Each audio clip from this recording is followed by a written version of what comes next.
Olá, bem-vindos a mais uma conversa. Hoje, a gente vai mergulhar num tema bem interessante, a psicologia por trás das nossas decisões financeiras. Olá, é um tema fascinante mesmo. A nossa base aqui são as ideias e histórias do livro A Psicologia Financeira, do Morgan Housel. A gente vai explorar como as emoções, os nossos vieses e, principalmente, sabe, as nossas experiências de vida acabam moldando nossa relação com o dinheiro. Sim, muitas vezes bem mais do que, sei lá, planilhas e teorias complexas, né? Exato. E a nossa missão aqui é tentar extrair algumas lições, assim, atemporais sobre riqueza, ganância, felicidade, focando em como o comportamento humano e não só o conhecimento técnico é o que realmente faz a diferença no sucesso financeiro. É um ponto excelente, porque, né, a educação financeira tradicional foca muito na matemática. Juros compostos, diversificação, essas coisas. Sim, a parte técnica. Isso, mas entender a história, a nossa história com a ganância, com a insegurança, até com o otimismo. Isso é talvez ainda mais fundamental. Tem aquela frase, acho que atribuída a Voltaire: a história não se repete, mas o homem sim, Nossa, perfeito para finanças, né? totalmente. E falando em história e experiência, uma ideia muito forte que o livro traz é como a nossa vivência pessoal com o dinheiro cria uma visão de mundo que é quase única, intransferível. Sem dúvida. O exemplo do John F. Kennedy é muito bom. Ele quase não sentiu a Grande Depressão, né? A visão dele sobre risco devia ser totalmente diferente de alguém que, nossa, perdeu tudo naquela época. Completamente diferente. E isso não é só em eventos extremos, assim. Pense em quem viveu aqui no Brasil com hiperinflação. Nossa, sim. Essa pessoa tende a investir de um jeito muito mais conservador do que quem cresceu com mais estabilidade, né? É natural. Claro. E tem até a questão da sorte de nascer na época certa, né? O Housel cita o Bill Gross, o rei dos títulos. Sim, que pegou décadas de queda nos juros americanos. Parte do sucesso dele foi, sim, competência, mas também o timing ajudou muito. Nasceu na hora certa para a estratégia dele brilhar. Pois é.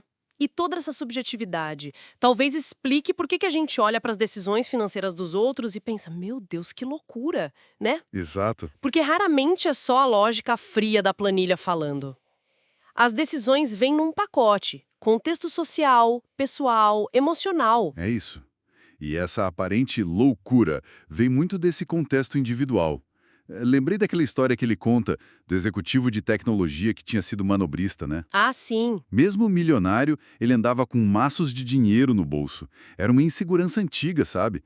Que o dinheiro, o número na conta, não conseguiu apagar. Mostra como o passado financeiro eco. É verdade. E tem outro ponto que, para mim, foi um alívio ler o quão recente tudo isso é. Como assim? Aposentadoria planejada, esses planos tipo 401(k) lá fora, ou mesmo a nossa previdência privada, são coisas muito novas na história da humanidade. Pensando bem, é verdade. Algumas décadas, talvez um século para alguns conceitos. Então, ninguém é maluco por ter dificuldade com isso. Somos todos, na prática, meio novatos nesse jogo financeiro moderno, aprendendo. É um ótimo ponto. O que me leva a outra lição-chave do livro. A diferença enorme entre ganhar dinheiro e manter o dinheiro. Ah, isso é crucial. São habilidades totalmente diferentes. Manter o dinheiro exige humildade, exige uma certa dose de paranoia, de medo de perder o que já foi conquistado.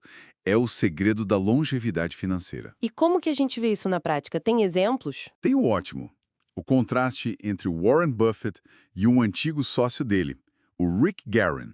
Certo. O Buffett sempre teve como foco principal sobreviver, para poder jogar o jogo no longo prazo. Ele evitou dívida excessiva, evitou pânico nas crises. O famoso ser medroso quando os outros são gananciosos. Exatamente. Já o Guerin tinha pressa, usou muita alavancagem, sabe? Dinheiro emprestado para investir mais. E aí veio a crise de 73, 74 e ele quebrou. Perdeu tudo. Perdeu a capacidade de continuar no jogo. É aquela citação do Buffett sobre gente assim: para ganhar o dinheiro que não tinham e do qual não precisavam, eles arriscaram aquilo que tinham e de que precisavam. Pesado. E mostra a importância de saber o que é suficiente, né? Exato. Essa é talvez uma das habilidades financeiras mais subestimadas. Saber quando parar de mover as traves do gol. Saber o que é suficiente para você. Mas isso é tão contraintuitivo hoje em dia, né? O mundo todo grita mais. Como achar esse equilíbrio? É o grande desafio comportamental, sem trunta. E acho que parte da resposta está em entender o verdadeiro valor do dinheiro. O Rosel traz uma pesquisa bem legal sobre isso, de um tal Angus Campbell, Ah, é? E o que essa pesquisa descobriu? que o fator mais comum na felicidade das pessoas não era o salário mais alto, a casa maior, o carro do ano. E o que era, então? Fiquei curiosa. Controle. Simplesmente a sensação de ter controle sobre a própria vida. Controle. É, a capacidade de poder fazer o que você quer, quando quer, com quem quer, pelo tempo que quiser. Usar o dinheiro não só para comprar coisas, mas para comprar tempo, autonomia, opções. Nossa, isso muda a perspectiva. Muda, né? Esse talvez seja o maior dividendo que o dinheiro pode pagar, mais do que qualquer rendimento, Faz todo sentido. E isso conecta com outra distinção importante que o livro faz: que é, a diferença entre riqueza e fortuna. sim, fundamental. Riqueza é o que a gente vê. O carrão, a viagem para a Europa postada no Instagram, a reforma da casa, é o dinheiro que foi gasto. Certo. O visível. Isso. Fortuna é o que a gente não vê. É a receita que não foi gasta, o dinheiro que está guardado, investido, trabalhando quieto no canto dele. Entendi. A fortuna é o potencial, né? A flexibilidade futura. Exatamente. É a opção de mudar de ideia, de aguentar um revés, de esperar uma oportunidade melhor. É a liberdade. Gostei da analogia que ele usa, acho que com dieta. Fazer muito exercício é como a riqueza, todo mundo vê. Aham. Mas ter a disciplina de recusar a sobremesa todo dia, isso é o que constrói a saúde no longo prazo. É a fortuna. Perfeita analogia. E o ponto-chave é: guardar dinheiro, construir essa fortuna invisível, depende menos de quanto você ganha e muito mais de quanto você não gasta. E isso está mais no nosso controle do que a gente imagina, né? Muito mais. Envolve, é claro, gastar menos, mas talvez comece antes, em desejar menos, em se importar um pouco menos com o que os outros vão pensar do seu carro, da sua casa. É um ato de independência, no fundo. Então tá, vamos tentar amarrar isso tudo. Basicamente, nossas experiências moldam demais nossa visão de risco e recompensa. Sim, totalmente. Sobreviver no mercado, a paciência é muitas vezes mais importante do que buscar o maior retorno a qualquer custo. Crucial. A longevidade é a chave.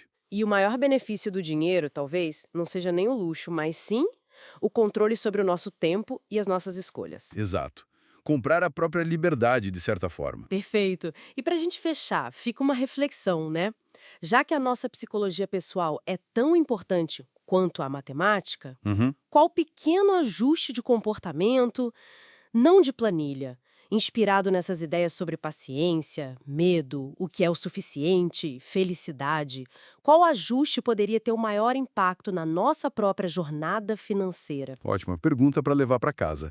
Porque no fim das contas, né, parece que esse jogo financeiro é muito mais sobre entender a si mesmo do que sobre tentar prever o mercado. É isso, entender a nossa própria psicologia financeira. Exatamente.